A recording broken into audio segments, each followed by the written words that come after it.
जय जगन्नाथ राधे राधे। इटा देखिकर तो समस्त के लगुवा जेटा चिली पनीर बोली किंतु नुहे से वीडियो आगे देख काण जे बताऊे।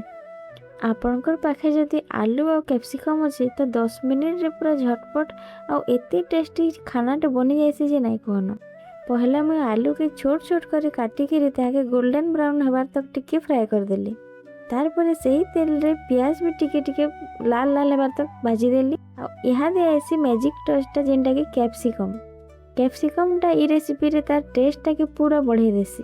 कैप्सिकम पर टिके टमाटो टिके हल्दी टिके गरम मसाला और टिके धनिया पाउडर बास। तार पर दे देली आलू भलसे फ्राए होला पर रेडी हो जाए आमर आलू कैप्सिकम भजा जेनटा कि बहुत टेस्टी है।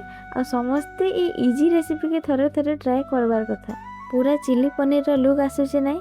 चिली पनीर नहीं हला जे काना एते बढ़िया टेस्टी डिश टे जे थरे बने करी खाइले जानबो।